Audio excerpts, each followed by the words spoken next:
ICC international criminal court, इसे आप लोग हिंदी में अंतर्राष्ट्रीय आपराधिक न्यायालय भी कहते हैं। और मैं आप लोगों से हमेशा कह रहा हूँ कि इस तरह के जो राष्ट्रीय और अंतर्राष्ट्रीय संगठन हैं उनके बारे में एक सामान्य जानकारी अपने पास जरूर रखिएगा, क्योंकि आपके एग्जाम में हर साल क्वेश्चंस इस तरह के संस्थानों से पूछे जाते हैं। फिर चाहे आप लोग सिविल सर्विस की तैयारी कर रहे हो, स्टेट पीसीएस की तैयारी कर रहे हो, या फिर आप लोग वनडे एग्जाम की तैयारी कर रहे हो। एक काम और आप लोग कर सकते हैं, अपने एग्जाम के कम से कम 3 से 4 साल पुराने क्वेश्चंस पेपर उठा के देख लिया करिएगा। इससे क्या रहता है कि आप लोगों को मालूम चल जाता है कि कहाँ से किस तरह के क्वेश्चंस पूछे जा रहे हैं। आज की इस क्लास में हम लोग अंतर्राष्ट्रीय आपराधिक न्यायालय के बारे में विस्तार से चर्चा कर लेते हैं। और देखिए, हमारी प्यारी पृथ्वी आप लोगों को देखने को मिलेगा। यूरोप में आप लोगों को नीदरलैंड देखने को मिलेगा, यहाँ इसका हेडक्वार्टर आपको देखने को मिल जाएगा।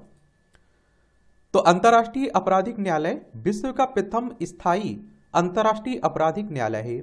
यह रोम संविधि नामक एक अंतर्राष्ट्रीय संधि द्वारा शासित किया जाता है। और आप देखिए, अंतर्राष्ट्रीय आपराधिक न्यायालय सामान्यतः नरसंहार, युद्ध अपराध, मानवता के विरुद्ध अपराध और आक्रमण का अपराध जैसे गंभीर अपराधों से संबंधित मामलों की जांच करता है। आईसीसी का उद्देश्य अंतर्राष्ट्रीय आपराधिक न्याय के माध्यम से अपराधों के लिए जिम्मेदार लोगों को दंडित करना, साथ ही इन अपराधों को फिर से घटित होने से रोकने में मदद करना। तो उद्देश्य जरूर याद रखिएगा, अगर इसकी स्थापना हुई है तो कोई उद्देश्य तो होगा इसका, तब तो इसकी स्थापना की गई है। भारत, चीन, अमेरिका रोम संविधि के पक्षकार देश नहीं है, और मलेशिया ने रोम संविधि को अपनाया और आईसीसी का 24वां सदस्य देश बन गया है। और जिस समय आप लोग पेपर देने जा रहे हैं उस समय आप लोग जरूर सदस्यों को देख लिया करिएगा, क्योंकि बहुत सारे सदस्य आप देखते हैं कि जुड़ते रहते हैं, घटते रहते हैं। अगर हम लोग अंतर्राष्ट्रीय आपराधिक न्यायालय के इतिहास की बात करें तो 17 जुलाई 1998 को 120 देशों द्वारा रोम संविधि को अपनाया गया था।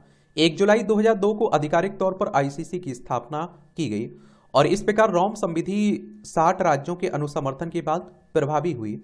चूंकि आप देखेंगे इसमें कोई पूर्वव्यापी अधिकार क्षेत्र नहीं है, और आईसीसी इस तिथि से या उसके बाद किए गए अपराधों की जांच करने में सक्षम है। यानी कि जो तिथि आप देखते हैं जब इसकी स्थापना हुई है उस तिथि से आप देखिए या उसके बाद जो अभी अपराध रहे उनकी जांच करने में ये सक्षम है आपका अंतर्राष्ट्रीय आपराधिक न्यायालय। और आप देखेंगे कि वर्ष 2010 के संशोधनों के बाद रोम संविधि न्यायालय में पीड़ितों के प्रतिनिधित्व के लिए मानक तय कर सुरक्षा के अधिकार और निष्पक्ष परीक्षण को सुनिश्चित किया गया है।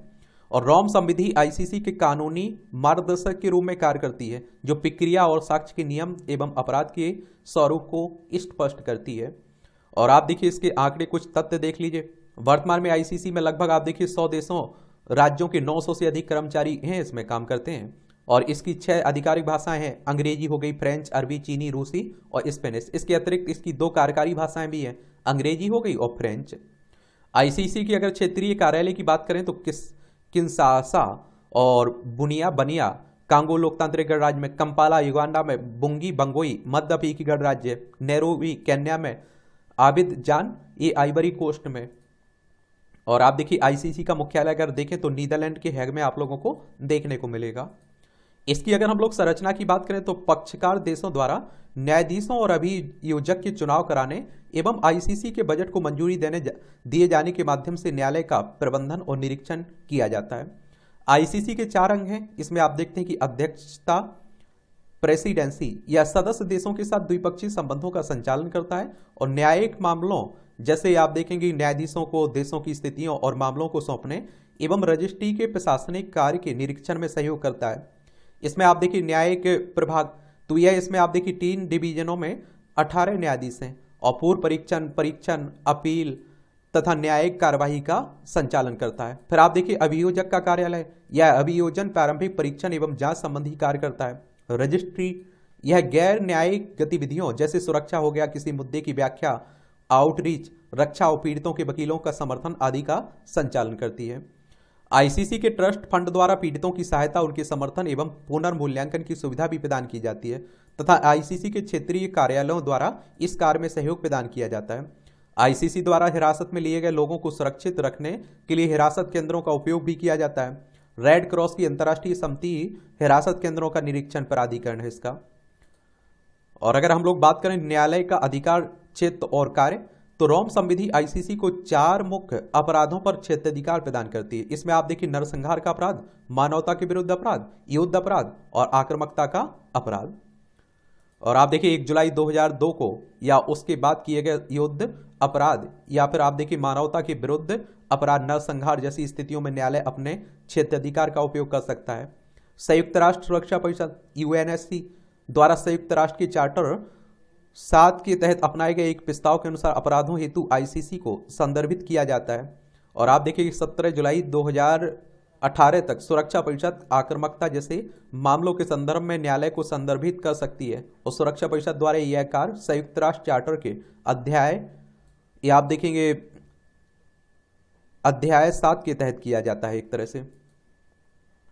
और आप देखिए आईसीसी संयुक्त राष्ट्र संघ से संबंधित संगठन नहीं है, लेकिन यह संयुक्त राष्ट्र के साथ सहयोग करता है। संयुक्त राष्ट्र यानी कि यूनाइटेड नेशंस की बात हो रही, यूएन की बात हो रही। 24 अक्टूबर 1945 में स्थापना हुई थी। न्यूयॉर्क यूएसए में उसका हेडक्वार्टर देखने को मिलेगा।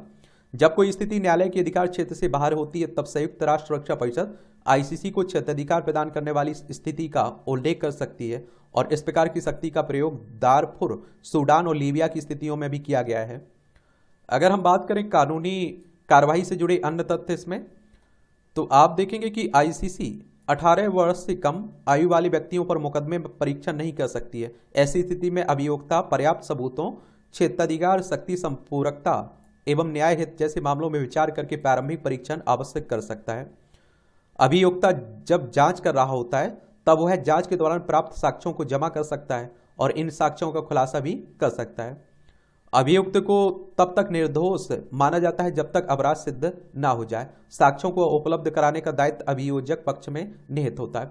एक और आप लोग देखते हैं कि हमारे यहाँ किसी पर आरोप लगता है तो हमारे यहाँ देश में ऐसा मान लिया जाता है कि वो अपराधी है, आरोप सिद्ध हो चुका है। मैं आप लोगों से हमेशा कहता हूँ कि जब तक आप देखते हैं कि किसी पर अपराध सिद्ध नहीं हो जाता है वो अपराधी नहीं कह सकते, उसे आप देखते हैं कि एक तरह से उस पर आरोप लगे हैं। ठीक है। प्रक्रिया के सभी चरण, पूर्व परीक्षण, परीक्षण और अपील। इसके दौरान आप देखिए अभियुक्त के पास किसी भी भाषा में सूचना प्राप्त का अधिकार होता है। इस प्रकार आईसीसी प्रक्रियाएं अनुवादकों और व्याख्याकार टीमों के माध्यम से कई भाषाओं में संचालित की जाती है। न्यायाधीश परीक्षण से पहले अभियुक्त की गिरफ्तारी का वारंट जारी करता है। यह सुनिश्चित करता है कि किसी मामले को परीक्षण हेतु भेजे जाने से पहले पर्याप्त सबूत मौजूद हों। जब किसी मामले को परीक्षण के लिए प्रतिबद्ध किया जाता है तो उसे उसी समय से प्रतिवादी को एक अभियुक्त के तौर पर उल्लिखित किया जाता है और आरोपों की पुष्टि की जाती है। और आप देखिए परीक्षण में न्यायाधीश द्वारा अभियोजक, बचाव और पीड़ित पक्ष के वकील द्वारा प्रस्तुत सबूतों पर विचार किया जाता है। इसके बाद उसे क्षतिपूर्ति के रूप में सजा और फैसले पर पुनर्विचार का अधिकार प्रदान किया जाता है। यदि कोई मामला अपराध के फैसले के बिना रोक दिया जाता है तो उसे उस मामले में यदि अभियोजक नए साक्ष्यों को प्रस्तुत करता है तो आप देखेंगे को पुनः शुरू किया जा सकता है। इसकी अगर हम लोग सीमाओं की बात करें तो आईसीसी के पास स्वयं का पुलिस बल या प्रवर्तन निकाय नहीं है और इस प्रकार न्यायिक संस्थान के रूप में यह सहायता करने के लिए विशेष तौर पर गिरफ्तारी करने के लिए हैग स्थित आईसीसी के हिरासत केंद्र में गिरफ्तार व्यक्तियों को स्थानांतरित करने के लिए, संदिग्धों की परिसंपत्तियों को फ्रीज करने, सजाओं के क्रियान्वयन हेतु दुनिया भर के देशों के सहयोग पर निर्भर करता है। आईसीसी के अभियोजक और न्यायाधीशों के अधिकारों में पर्याप्त जांच एवं शक्ति का अभाव देखने को मिलता है। आईसीसी को पश्चिमी साम्राज्यवाद का एक नीति उपकरण माना जाता है क्योंकि इस पर कमजोर देशों द्वारा शक्तिशाली देशों के पक्ष में निर्णय देने का आरोप भी लगाए जाते हैं। 2020 में यूएसए ने संयुक्त राज्य अमेरिका के सैनिकों और उनके सहयोगियों द्वारा संभावित युद्ध अपराधों की जांच में शामिल अंतर्राष्ट्रीय आपराधिक न्यायालय के अधिकारियों के खिलाफ प्रतिबंध को भी अधिकृत किया था और संयुक्त राष्ट्र ने अमेरिका के आदेश को गंभीरता से भी लिया था। यूरोपीय संघ ने अमेरिका के फैसले को गंभीर चिंता का विषय भी बताया और अंतर्राष्ट्रीय एनजीओ ह्यूमन राइट्स वॉच ने देखा कि युद्ध अपराध जांचकर्ताओं को दंडित करके संयुक्त राज्य अमेरिका खुले तौर पर उन लोगों का पक्ष ले रहा है जो मानव अधिकारों के हनन को करते हैं। और आप देखिए आईसीसी द्वारा मृत्यु की सजा नहीं सुनाई जा सकती है। यह अधिकतम 30 साल तक के कारावास की सजा दे सकता है या फिर जब मामलों की गंभीरता न्याय संगत हो तो ऐसी स्थिति में उम्र कैद की सजा दे सकता है। आईसीसी न्यायालय के पास कोई भी पूर्व प्रभावी क्षेत्राधिकार नहीं है क्योंकि यह केवल 1 जुलाई 2002 के बाद हुए अपराधों से ही निपट सकता है। और आप देखते हैं कि क्योंकि स्थिति को रोम संविधि 60 राज्यों के अनुसमर्थन के बाद प्रभावी हुई थी। जब संयुक्त राष्ट्र सुरक्षा परिषद किसी मामले का उल्लेख करता है या ऐसे देश के नागरिक द्वारा जिसकी इसकी पुष्टि की है, तब आईसीसी के पास केवल आप देखिए उक्त देश के क्षेत्र में हुए अपराधों के लिए क्षेत्राधिकार होता है।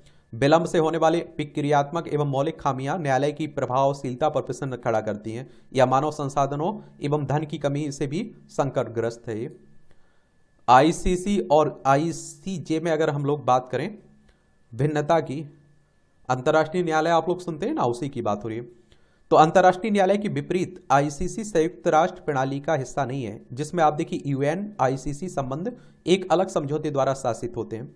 आईसीजे जो संयुक्त राष्ट्र के 6 प्रमुख अंगों में से एक है, मुख्य रूप से राष्ट्रों के बीच विवादों को सुनता है। इसे 1945 में स्थापित किया गया था और हैग नीदरलैंड में स्थित है। न्यायाधीश दलबीर भंडारी इसके सदस्य भी हैं, न्यायालय भी के। दूसरी ओर आईसीसी व्यक्तियों का मुकदमा चलाता है। इसका अधिकार किसी सदस्य राज्य में या ऐसे राज्य के नागरिकों द्वारा किए गए अपराधों तक फैला हुआ है। अब भारत के परिप्रेक्ष्य में आप आईसीसी को देखिए। भारत ने निम्नलिखित कारणों के चलते रोम संधि पर हस्ताक्षर नहीं किए। राज्य की संप्रभुता, राष्ट्रीय हित, साक्ष्य संग्रह में कठिनाई, निष्पक्ष अभियोजक का अभाव, अपराध की परिभाषा में स्पष्टता। आपसे पूछा जा सकता है कि भारत ने रोम संधि पर हस्ताक्षर क्यों नहीं किए, क्या कारण है? तो ये कारण आप लोग वहां बता सकते हैं। तो इसमें आप देखते हैं कि एक तरह से देशों को सक्रिय रूप से आईसीसी के साथ सहयोग को प्रोत्साहित करना चाहिए। अंतर्राष्ट्रीय न्याय और आईसीसी के जनादेश की पूर्ति के लिए काम करने वाले मानवाधिकार समूहों का समर्थन भी करना चाहिए। ये बातें होती रहती हैं। तो इस तरह से आप लोग इतने पॉइंट याद रखिएगा, इतनी जानकारी याद रखिएगा। अगर क्वेश्चंस पूछा जाता है तो आप लोग जरूर जवाब दे पाएंगे, उसका क्या कर पाएंगे, जवाब देने की स्थिति में पहुंच गए होंगे।